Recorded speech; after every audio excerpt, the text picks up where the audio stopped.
Tonight on 16 by 9. Bitcoins are transferred directly from person to person via the net without going through a bank or clearinghouse. The Bitcoin revolution. This is going to change the world. A brand new currency with no government control. No president, no king in this world can stop a Bitcoin transaction. And then, not criminally responsible. It's like being caught in a tide or in the ocean, you know. You're in something that's bigger and stronger than you are. Controversy in the justice system. A killer is a killer is a killer, mentally ill or not. And families caught in the middle. Then, taking a free ride. From my earliest memories I can remember, I've always been fascinated with freight trains. I have a feeling that before this train leaves, someone's gonna come and kick me out.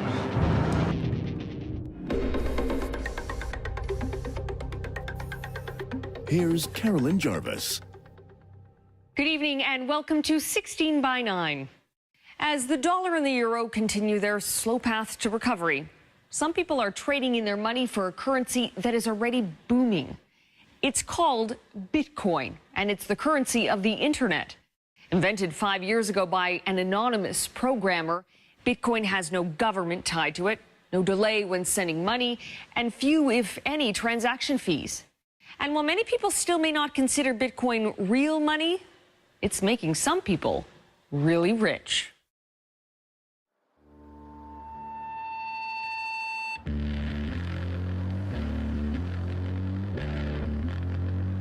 It has been the scene of many uprisings. Berlin, a city both elegant and defiant. At its heart lies a neighborhood called Kreuzberg, the most radical of all. It's a kind of revolutionary area. People here are looking for alternatives to existing systems. It is here, from behind his bar, that Jörg Platzer leads a modern-day rebellion against the current financial system and the governments that control it. It's a digital money that can be transferred at almost no cost in split seconds around the globe from human to human. What he's talking about is Bitcoin, an online currency that is taking off. That is 0.0353 Bitcoin, please. Bitcoin is different than anything you're used to. The dollar, the yen, the euro, currencies are traditionally connected to governments and to banks. But not Bitcoin. That's what makes it so appealing to the radical in Jörg. For example, no president, no king in this world can stop a Bitcoin transaction. Governments accustomed to paper money protected by bank rules are struggling, trying to figure out what to do about this new virtual currency built for the internet age. Some countries have made it illegal, others are trying to regulate it. And just this month, the United States held Senate hearings into Bitcoin. Bitcoin should not be regulated, Bitcoin cannot be regulated, and governments should just take the fingers off Bitcoin. Aaron Koenig is a libertarian who's very public about his view of governments and their banks. We need a different monetary system, and Bitcoin can be it. He blames them for the world's financial woes. The current monetary system is a big fraud. It's a big Ponzi scheme. All this financial crisis that we've been through, it's all very much linked to the monetary system that we have, which is a very bad and evil system. And while he doesn't believe in banks, he does believe in Bitcoin. I'm happy not to have my money in the bank because I don't trust banks. I'd rather have my money in gold, silver, real estate, Bitcoin, because that's safe. Germany is the only country that's given Bitcoin the official stamp of approval, deeming it private money. So here, at about 24 shops that accept it, you can use Bitcoin just like you'd use a euro. Jörg's bar was the first to accept Bitcoin and has become a gathering place for believers. We are from Holland. We made a decision to make a road trip to Berlin. I want to spend some Bitcoins because they are one of the places to be at the moment. Jörg is absolutely certain Bitcoin will eventually be used everywhere. I'm as confident about that as I was 25 years ago about email, when everybody told me, Jörg, who is ever going to send these funny computer-to-computer messages? That's got no future. Bitcoin has been around since 2008, when this email was sent out to a group of techies. It talked about a new electronic cash system, and it was authored by Satoshi Nakamoto, a person or group of people who remain a mystery. The premise of Bitcoin can be tricky to explain. Bitcoin is a cryptocurrency, virtual money that exists in cyberspace. What is Bitcoin? Bitcoin is the first decentralized digital currency. While governments make new money by printing more at the mint, Bitcoins are mined, not unlike gold. Except here, a supercomputer, or even a computer whiz, mines new Bitcoins by cracking a complex code unique to each Bitcoin. With Bitcoin, miners use special software to solve math problems and are issued a certain number of Bitcoins in exchange. When a code is cracked, the person who owns the computer now has a new Bitcoin. And, like a lump of gold, they can sell it or use it to buy things. Bitcoins are transferred directly from person to person via the net, without going through a bank or clearinghouse. And again, like gold, the number of Bitcoin is finite, capped at 21 million.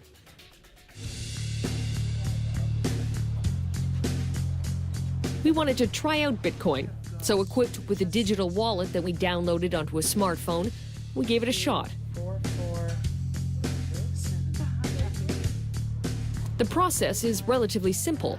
That's my wallet with my code. Our phone scans a code, and Bitcoins instantly go from our digital wallet to the stores. And you've received 0.01572 Bitcoin. Bitcoin to me, yes. Unlike a debit card, the transaction doesn't go through a bank.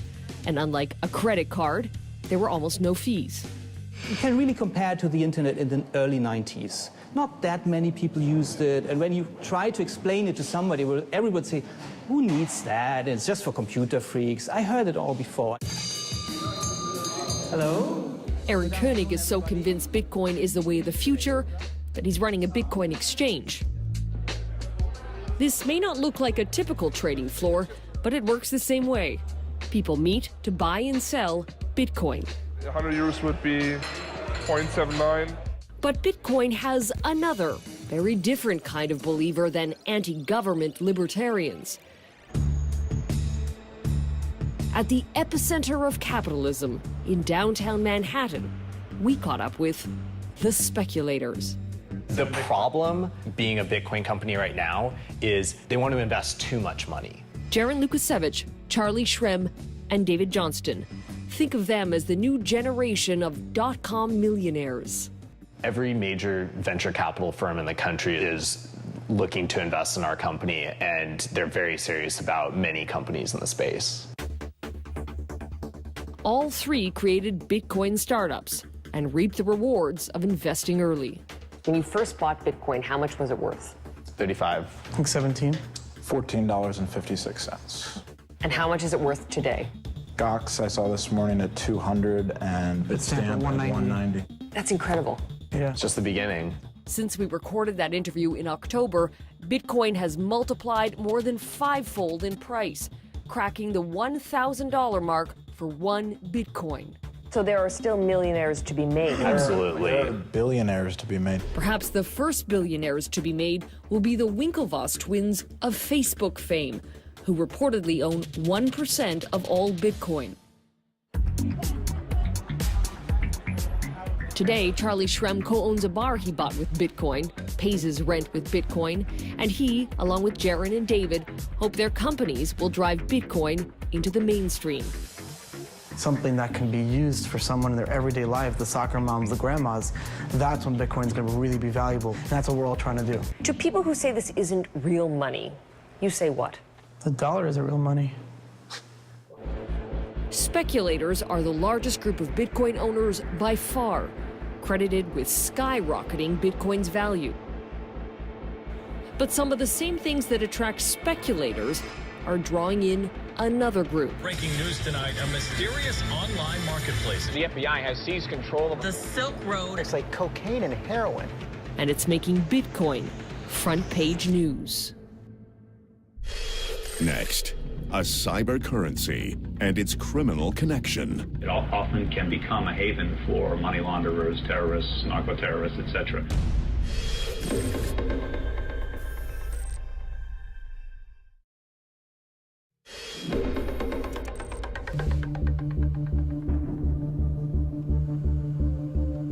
It's been called the Amazon of illegal goods, an underground website with ads for drugs, guns, even hitman for hire.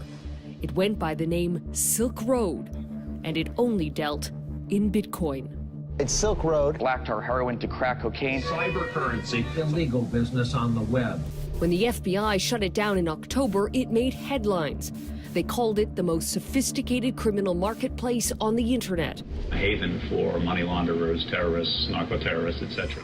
Sophisticated because Bitcoin, a new cyber currency, provides a veil of anonymity to its users. And according to the FBI, in the 2.5 years Silk Road was running, more than $1 billion worth of illegal goods was pumped through the site. Bitcoin is tainted by the company it keeps.